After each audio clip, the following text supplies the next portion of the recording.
જય શ્રી કૃષ્ણ. અમિતારા કુકિંગમાં તમારા બધાનું સ્વાગત છે. તો આજે આપણે બનાવીશું પંચરત્ન દાળ અને જીરા રાઈસ. તો દાળ ફ્રાય અને જીરા રાઈસ બનાવવાની રેસીપી શરૂ કરીએ.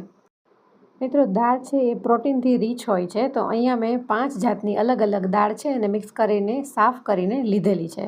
તો આ રીતે સાફ કરી અને તમે 1 કપ જેટલી દાળ લઈ શકો છો. તમે ક્વોન્ટિટી તમારી રીતે વધુ ઓછી કરી શકો છો. તો અહીંયા 1 કપ જેટલી દાળ અને એની જ સામે મેં 1 કપ જેટલા મોટા બાસમતી જે રાઈસ આવે છે એ લીધેલા છે.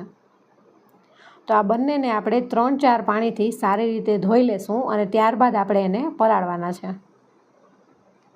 અહીં આપણે જે બધી દાળ લીધેલી છે એ બધી દાળ અલગ અલગ છે. ચણાની દાળ છે એ મોટી હોય છે અને કડક હોય છે, જ્યારે એની સામે મગની દાળ છે એ થોડી નાની હોય છે. તો બધી જ દાળ છે એકસાથે એકી સરખી પલળી જાય એના માટે અહીં 1 પિંચ જેટલો આપણે બેકિંગ સોડા યુઝ કરવાનો છે, જેને આપણે ખાવાનો સોડા કહીએ છીએ. તો અહીં આ રીતે પાણી એડ કરી અને દાળ અને ભાત બંનેને આપણે પલાળી દઈશું. અહીં આપણે દાળને ઢાંકી અને 2 કલાક માટે પલાળવાની છે, જ્યારે ભાતને આપણે ફક્ત 10 મિનિટ માટે જ પલાળવાના છે, જેથી કરીને ભાત આપણે જ્યારે બોઇલ કરીએ ત્યારે એના દાણા આખા રહે અને ભાંગી ન જાય. 10 મિનિટ બાદ જોઈએ તો આપણો ભાત છે એ સરસ મજાનો પલળી ગયો છે. તો આપણે 1 કપ ભાતની સામે 3 કપ જેટલું પાણી લેવાનું છે અને ત્યારબાદ એમાં સ્વાદ પ્રમાણે નમક એડ કરી અને આપણે તેને બોઇલ થવા દેશું. અહીંયા જે રાઈસ છે એને આપણે સેમી કૂક કરવાના છે. વધારે કૂક કરી લેશું તો જે ભાતનો દાણો છે એ તૂટી જશે અને જીરા રાઈસમાં એ બિલકુલ સારા નથી લાગતા.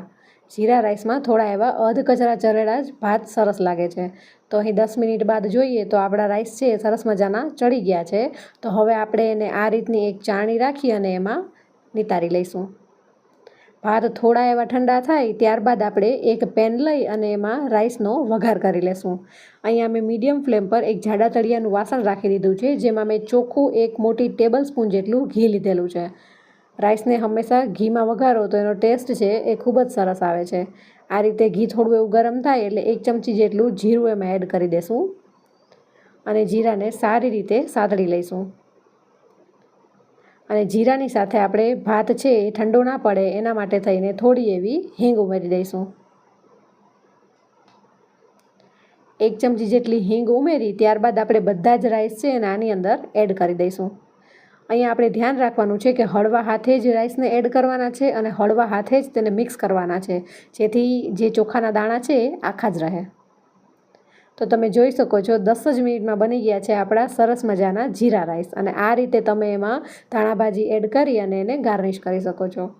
2 કલાક બાદ જોઈએ તો આપણી દાળ છે એ પણ સરસ મજાની પલળી ગઈ છે અને ફોતળાવાળી દાળ છે એના બધા જ ફોતળા નીકળી ગયેલા છે. પણ પોસિબલ હોય તો બધા જ ફોતળા છે એને બાફવામાં લઈ લેવાના, બાકી એનું પ્રોટીન છે એમાં એની છાલમાં જતું રહે છે. અહીં દાળ સારી રીતે બફાઈ જાય એના માટે મેં એક કુકર લીધેલું છે અને એમાં આ બધી જ દાળ છે આપણે પાણી નિતારી અને એડ કરી દઈશું. બેકિંગ સોડા નાખેલો હોવાથી દાળમાંથી પાણી નિતારી લેવું એ ખૂબ જ જરૂરી છે.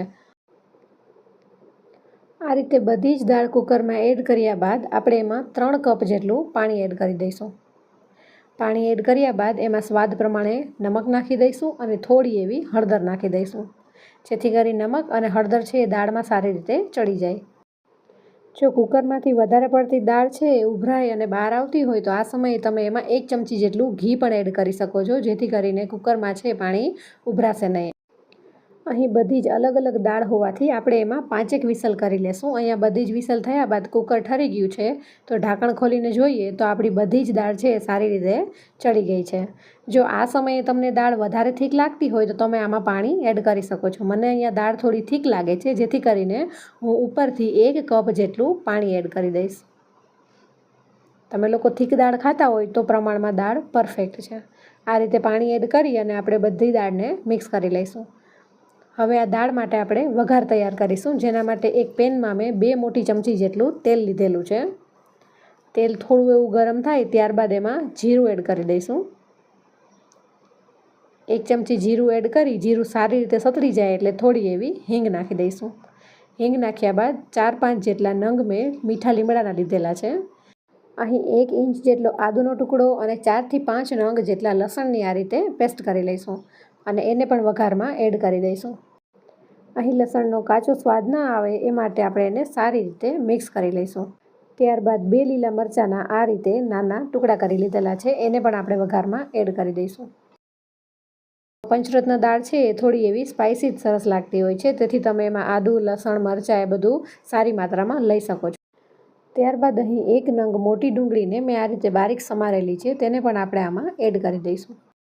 અને 1 ટમેટાને ઝીણું સમારીને એડ કરી દઈશું. ટમેટા છે એ સારી રીતે સતળાઈ જાય એ માટે એમાં પિંચ જેટલું નમક એડ કરી અને આ બધાને સારી રીતે મિક્સ કરી લઈશું. હવે અહીં આ બધા જ મસાલાને આપણે સારી રીતે સાતળી લઈશું. આ રીતે પેનમાં હલાવતા જઈ અને તેલ છૂટું ના પડે ત્યાં સુધી આપણે એને સાતળી લઈશું. પેનની સાઇડ્સ પર આ રીતે તેલ છૂટું પડે ત્યારબાદ 1 ચમચી જેટલું લાલ મરચું પાવડર, 1 ચમચી જેટલું ધાણા જીરું પાવડર અને અડધી ચમચી જેટલો ગરમ મસાલો એડ કરી દઈશું. અને આ બધા જ મસાલાને સારી રીતે સાતળી લઈશું. આ રીતે મસાલા તેલમાં સાતળવાથી દાળનો સ્વાદ છે એ ખૂબ જ સરસ આવે છે. અને આ મસાલા બધા જ સારી રીતે સતળાઈ ગયા છે. ત્યારબાદ આપણે આપણી જે બાફેલી દાળ છે એને આપણે આમાં એડ કરી દઈશું. દાળ એડ કર્યા બાદ આપણે આને પ્રોપર મિક્સ કરી લેવાની છે અને આ જ કન્ડિશન ઉપર એને 4 થી 5 મિનિટ માટે સારી એવી પાકવા દેવાની છે.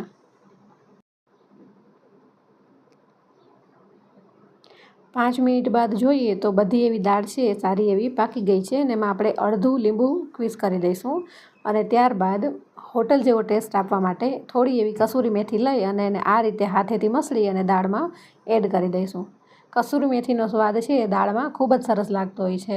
આ બધાને સારી રીતે મિક્સ કરી અને અહીંયા રેડી છે આપણી સરસ મજાની પંચરત્ન દાળ.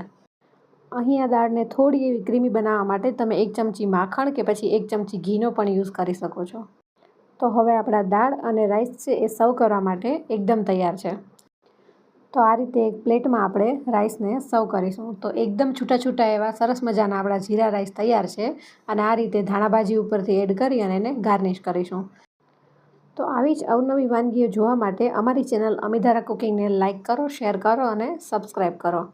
તો ફરી મળીશું એક નવા વિડીયોમાં નવી રેસીપી સાથે. Thank you.